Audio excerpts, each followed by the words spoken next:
Okay, now we are going to talk about the worst perks in the game, and I am going to have a couple disclaimers for this one because I think it's been a lot harder for me to kind of determine which ones are really the worst because I don't really want to pick them, right? With at least the good ones I can kind of tell and I want to pick those characters. I've had to go try and test these out, and there's so many perks in the game. I don't think there are really any truly bad perks. Obviously they all buff you in some way, so that's why it's been a little harder to determine which ones I think are really the worst. So really what we're going to be thinking here is I'm going to be slightly comparing it to your other options, but I'm also going to be comparing it to your general game plan. Does it actually, one, change your game plan, or two, help you do what you wanted to do in the first place? I think a lot of them don't really do that, or maybe basically just kind of quality of life things on a perk that aren't necessarily transformative or really going to matter.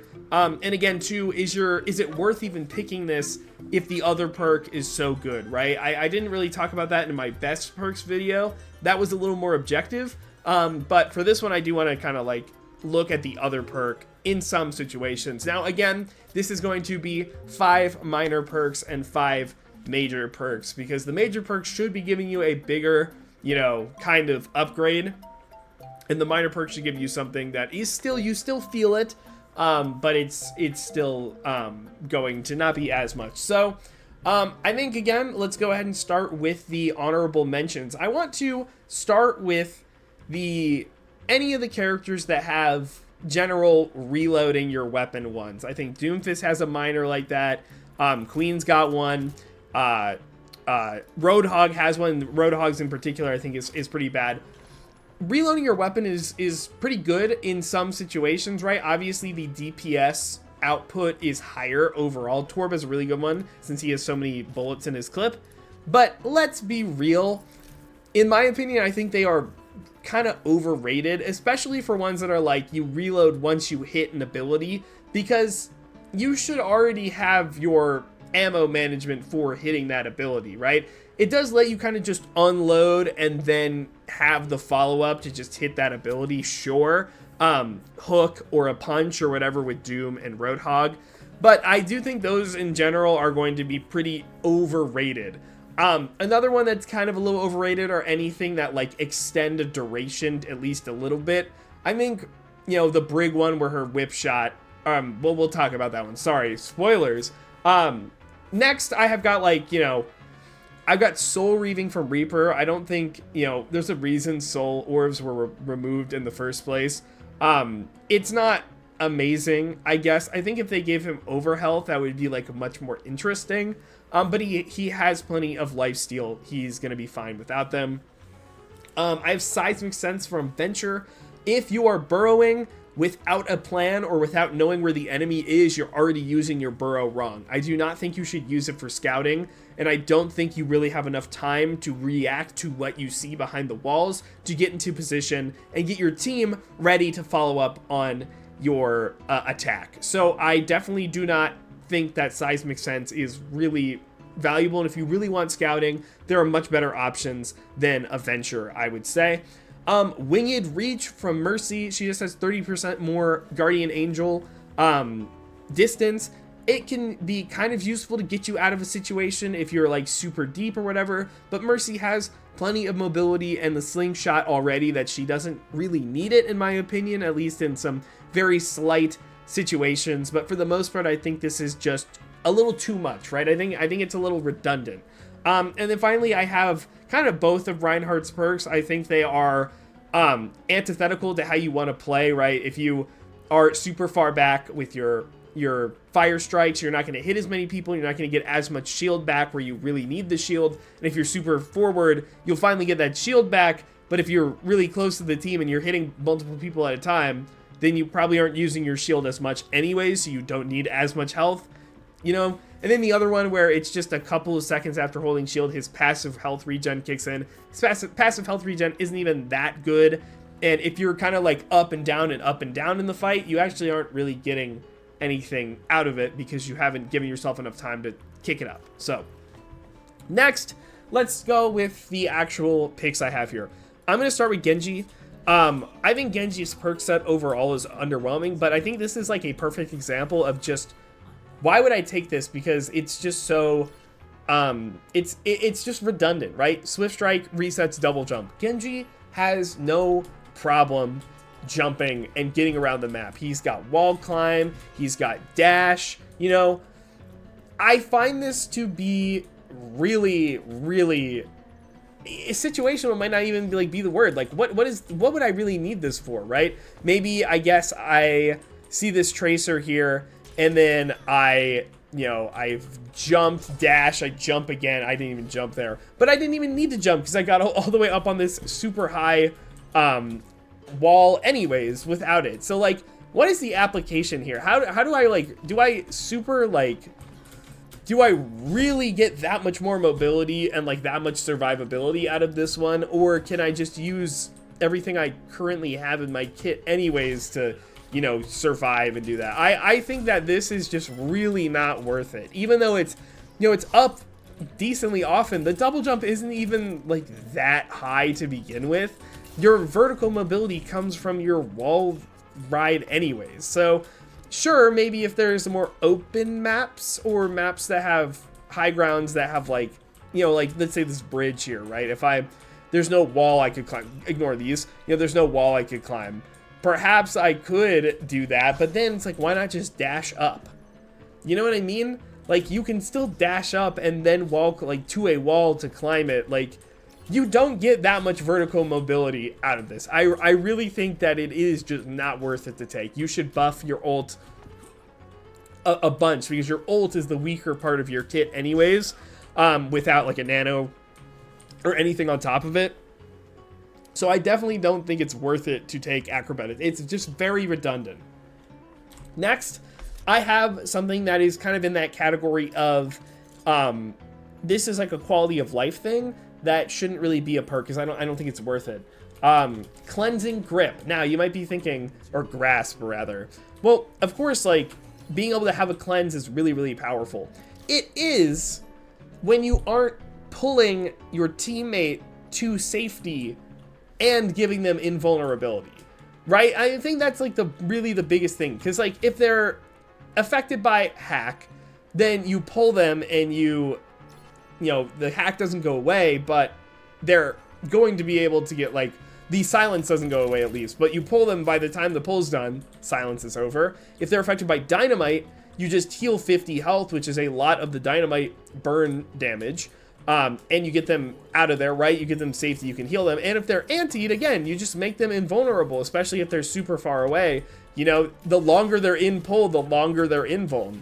It isn't like enough. You know what I mean? It really isn't. It isn't enough of a buff. It really is just quality of life, right? There's just some very, very situational times where pulling somebody who is antied or hacked or cleansed doesn't actually save their life.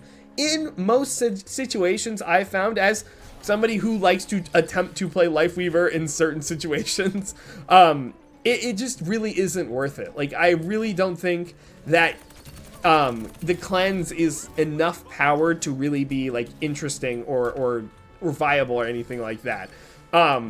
If the cleanse was on the pedal or something, like you step over the pedal and get cleansed, see, that's crazy. Like, that is actually something that you would want to use, and then you have a different reason to use your pedal. But since it being on life grip, it just feels like, why would I take this? Especially since my other option is I get 10 healing per second at all times. That seems like a no-brainer when comparing the two of them. So I definitely don't think this really has that much power because of what, you know, life grip does. You know, a Suzu that you throw, that's way more powerful than something that completely displaces you and is, in theory, puts you in safety. Next, I have another support here. Let's talk about Brig. Now, I have seen this one a lot as like a really good one, and honestly, maybe it isn't bottom 5 in the game, but I think it's extremely overrated in my opinion, and that is Morale Boost. Now, getting more Inspire or longer Inspire, especially for a flanker or somebody who is going to leave Brig's side, is really important. It can be a make or break, but I want to make it clear, one, it doesn't increase the potency of it, 2, when you get multiple stacks of Inspire, again, it doesn't increase the potency. It just kind of like replaces the other Inspire, right? And the fact that it's on Whip Shot is the reason why I don't think this is very good. Because you need your Whip Shot. And if you use your Whip Shot to try and give, you know, a flanker or somebody who's about to leave a little bit of extra Inspire, that gives your enemy 4 seconds where you are almost defenseless, or your backline is defenseless. Like, Brig might be able to get away, but my Ana might not, right? I need the threat of the Whip Shot in order to really get my, you know, get everything done. So if I just Whip Shot early, just get some 3 seconds of extra Inspire, is that worth? Is that really worth, right? Brig has plenty of healing for flankers and everything. She has Brig Pack. I mean, Brig Pack is one of the strongest abilities in the entire game. So it just doesn't seem like it's actually doing that much. Sure, it is nice to have just in case, right? But is it really that game changing? Is it really that strong? I honestly don't think it is. Again, is it bottom 5? I'm putting it in here because I really do want to talk about it. But yeah, I think it's extremely overrated. Like, I don't think this is going to be as relevant as people think. You might pick it because I think her minor perks in general just aren't very good. And a lot of times you don't need that extra bash health. You might just take it because, but I actually just don't really think that this is an incredible perk. And Brig could really do without it. Next, I have another support. This isn't all supports. The list is kind of in a different order than normal. I have Moira. This one is, what's it called? It's called Vanish. Fade's duration is increased by 0.5 seconds. This, honestly, this might be the worst one. This might be the most useless one ever. Sure, she gets a little bit of extra mobility, but the insane control and speed that you get out of regular Fade is plenty enough, right? Just to get out of the way, right? You don't need all of that extra, like, vertical mobility, because Moira is already so slippery, especially after you jump out of it and you kind of keep it, you know, going like that. That is plenty, right? That is all that you need. The extra Fade is just, again, it's redundant. Like, and to kind of, you know, min-max a little bit, one, it doesn't decrease her cooldown at all, which I think, you know, getting at least like 0.5 seconds off might be a lot better. But two, she's out of the fight for an extra 0.5 seconds, right? She needs to get back in the fight to help her team, right? So yes, like, you're kind of guaranteeing yourself to get your support passive up almost at that point. But it just isn't, I don't know, like, it just does not seem to be worth it to me at all, really. Oh, you don't even get your support passive up right away. So that's not even, like, that good either. It just doesn't seem like it's worth it. Now, giving Moira extra jump height is much more transformative to her game plan and would actually save her in plenty of situations, especially on maps where she might not be as good. She can kind of, like, get up to vertical high grounds that she wouldn't be able to normally without, like, crazy tech and some stuff that, you know, is very map dependent. This one just really doesn't even increase your game plan all that much. Like, it doesn't really give you that much more value overall. So I think that's really important to consider, especially the uptime, right? Yes, it is only like 0.5 seconds, but that adds up over the game. Like, your uptime is going down by, I don't know, like 10% maybe overall. Do you really want that? I don't think you do. Lastly, I have one that honestly, if Echo could have perks of what's it called? If Echo could pick perks, this one would be great. Unfortunately, she can't. D.Va, both her minor perks are about, what's it called? Call mech. Getting overhealth when you eject means that you get, you know, some extra survivability just in case, you know, you might get back into mech because of it, right? And that's like make or break. You die or you literally get another health bar and get to go again. That's really important. Just having a larger stomp radius, I don't think is that good. It is silly it's like a haha funny, right? Like you'll be able to like catch people out without them kind of realizing it, but most people nowadays kind of understand that D.Va just is not going to, what's it called? It is really not going to cut it, right? Like DVa-Bomb, what am I saying? DVa-Bomb is easy to get away from. D.Va Remix, sorry, is much easier to get away from as well. So like, you know that she's not going to hit you, right? Like you can keep a distance away from her. I just think that it just doesn't do anything extra for her, like especially compared to the other thing that you could take for eject. That is just so much better. The fact that you are much more likely to even get a stomp in the first place with the eject one, I don't think it is that much more likely you will hit somebody compared to the normal one, but the fact that you are so much more likely to even get an attempt on a stomp with the overhealth honestly makes it a better stomp perk than it is survivability or perk, sorry, compared to this one. So I do think that this one is really not all it's cracked up to be. It really is not going to change D.Va in any capacity. Next, we'll go on to the honorable mentions for major perks. I had a couple of them that I thought were bad, and then I took off the list because I played with them and I realized they weren't what I thought they were. Example, Junkrat's one where he arms his mine, I think meant that you could not blow up the mine before it armed. That is not true. You can still use the mine like regular. You just have an extra option. I think that actually is pretty good. Honorable mentions here that we have. I have Crushing Victory for Reinhardt. You get overhealth when you hit people with charge. Actually, when you do damage with charge. I think in very, very small situations, or like, you know, not as often, you can get a little bit of health from just hitting people with charge, not even like pinning them, but it's only 50% of the damage you do, so you're getting like 25 per person you ram into, and that really is not going to be as relevant. If it healed armor, that'd be crazy. That would be a different story, but it's health, it's overhealth, it's not great. I have the Whiplash one for Brig, where she can pin or boot people into walls. Far too situational.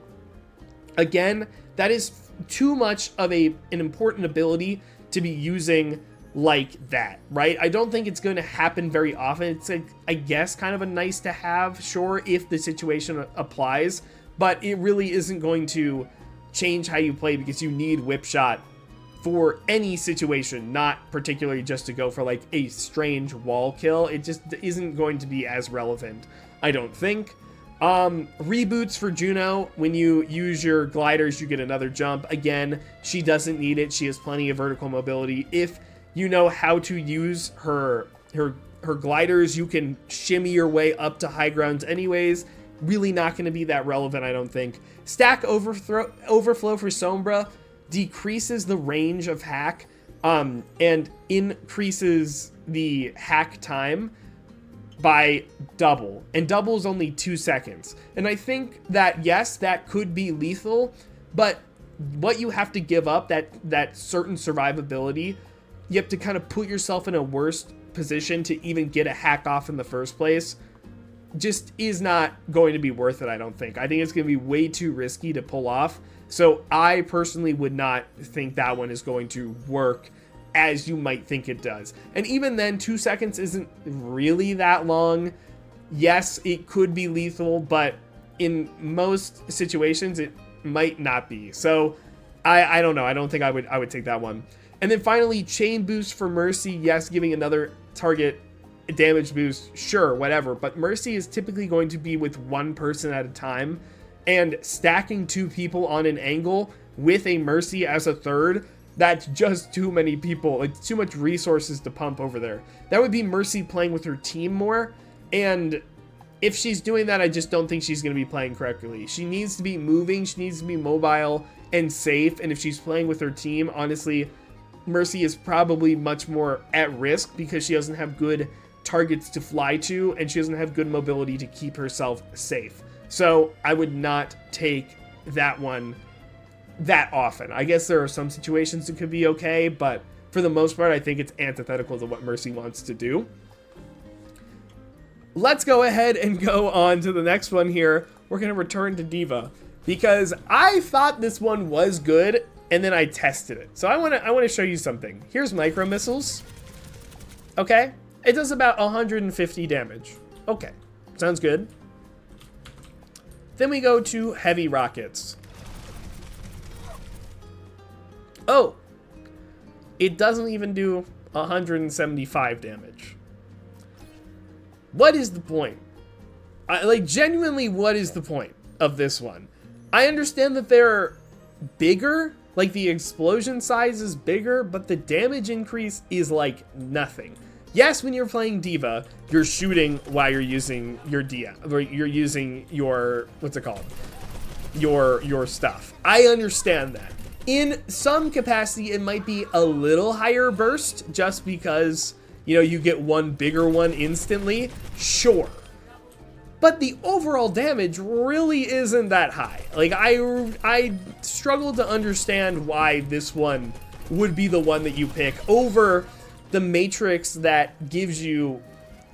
First off, it gives you shields. Second off, it heals you when you eat damage. That allows D.Va to be so much more aggressive. D.Va has trouble with her uptime in some capacity because it's really easy to eat her health bar away if you're able to find angles on her. Being able to get some of that health back will increase that uptime and allow her to be a little riskier, go in when she doesn't have full health because she'll be able to get it back, right? That's really important. I don't think that a little extra damage on micro missiles is going to move the needle enough. It seems like a good idea on paper to pick, but I think in practice you're just not getting enough out of it when you really could be increasing your game plan so much more with the other one. Next, we have another tank. We have Doomfist. Now, this one is really in particular about his other perk, or its relation to its other perk. When you take Power Matrix, you actually get your what's it called? Your Empowered Punch faster because it doesn't have like the damage resistance threshold, so you get it a little faster. So you get Empower Punch much more consistently, and you keep your health up, and your survivability is much better because it eats all the projectiles. I think it's an extremely good ability. I almost put it in my best perks possible. Because you can get your Empowered Punch so easily with Power Matrix, and it's so good, what is the point of getting Seismic Empowerment? Seismic Empowerment is so much more niche trying to make work that I really just don't see how you would for the most part. Like, I got it there, and I got another punch, but like, that was, like, I had to set it up, right? Like, sure, maybe setting it up, like, that could be possible, but I think at most points, it's going to be really difficult to actually get a lot of value out of this one. Even to get it most often, you have to get 3 people together.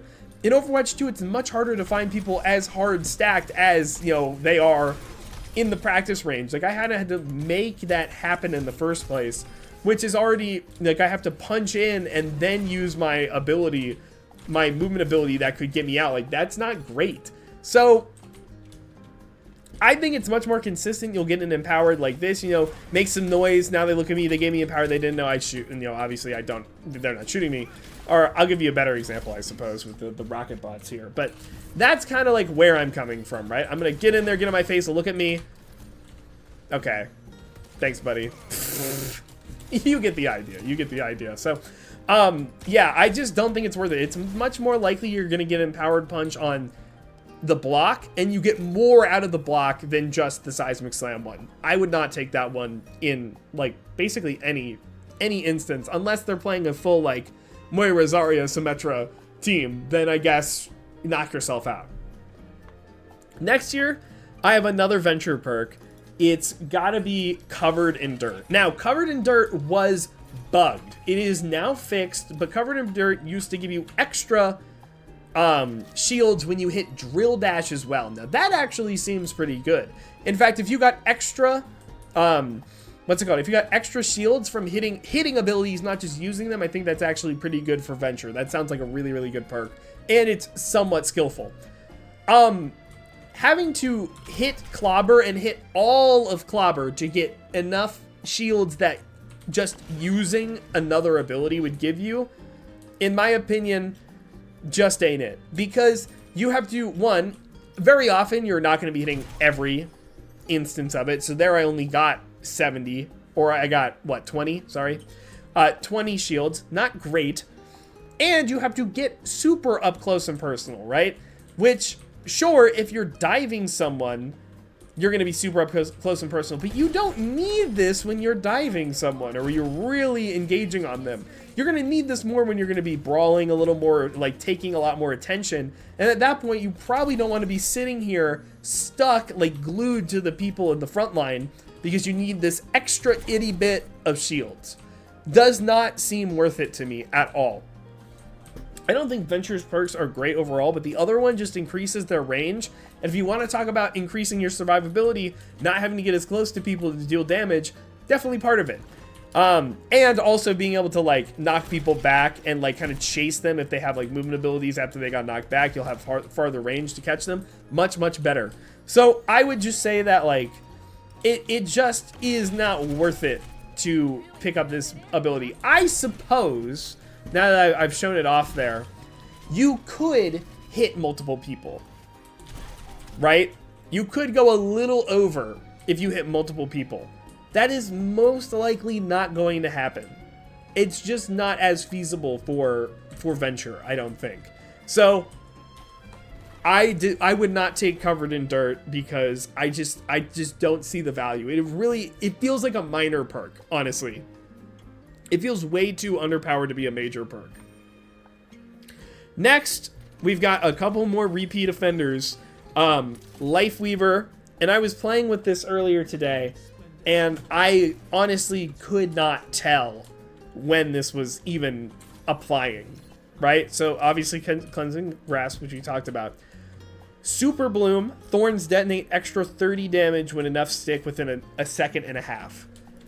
This is such... it is not that much extra damage, and you have to be like, you know, you have to be constantly shooting somebody, right? And if you're pumping into a tank, sure, it's a little extra damage, but it's like not that relevant. And if you're taking a duel, like, remember, people are going to be avoiding you and like juking around, and Lifeweaver doesn't have the most accurate primary fire in the world, and it's definitely not the fastest either. So either Lifeweaver's gonna be super close to them, in which case he's probably in danger, or he's like super far away spamming and he's not gonna be able to consistently hit them because that's just the nature of a slower projectile ability, especially one that is kind of designed to be like super fast flourishing. It's just not consistent, and the reward you get from hitting it is just not great. Like I did 100 damage there and it didn't pop. And like trying to do 100 damage on, or 120 damage or something like there. That's a bit of a tall order for Lifeweaver, especially because he's juggling so many other things that he has to be doing. I just don't find that it's worth it.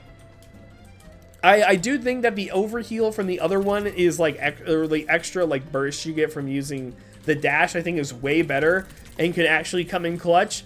Sure, this one is maybe technically up more often, but I don't think it's relevant as often. I really don't think it is that much more. If it did more damage, if it maybe did an extra effect, like a slow or something, then we're talking.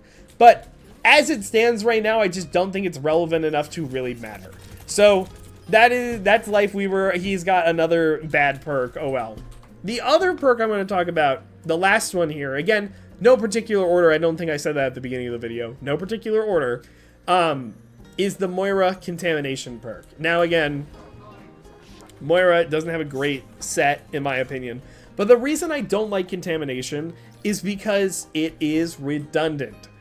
We have the DPS passive. We don't need this. What is the point of this? Your DPS should be doing this job for you. And the worst part about it is that it only applies, I used the wrong orb, it only applies when it's touching them. So it's only 25% heal reduction, and it only applies when the orb is touching them. So most people are going to be avoiding the orb or running away from it, and in that time, is that 25% healing reduction for what, half a second, 1 second? Is that really relevant? I don't think so, because again, the game has that built in, basically, with the DPS passive. So what is the point of Moira, right? What is the point of taking that one from Moira when you could give your kit something that it lacks, a nice burst heal option, you know, with the other one? It really just does not seem like it is worth it. If the damage reduction was higher, if there was an extra thing to it, maybe if your orb was longer with it, that would be worth it. But I just don't see this actually being relevant. Like, I don't think you're going to feel the effects of this one as much as you should. So that is it. That is what I think. But again, I want to reiterate, I am not 100% confident, so I want to hear back from you guys. Before that, please like and subscribe. I do really appreciate it. Check out my channel membership if you want a couple extra videos, but leave a comment down below. What do you think? What are the worst perks in the game? What are some of the most overrated perks in the game? And maybe some of the underrated ones people think are bad, but are actually pretty good. Let me know down below. I stream live, twitch.tv/LaneHemingway, and on YouTube here. That is Tuesdays, Thursdays, and Saturdays. Join my Discord down below, where all my links are, by the way, if you want to know when I'm live and some extra updates on other projects. I do really appreciate it. Thank you guys so much for watching, and please have a good day.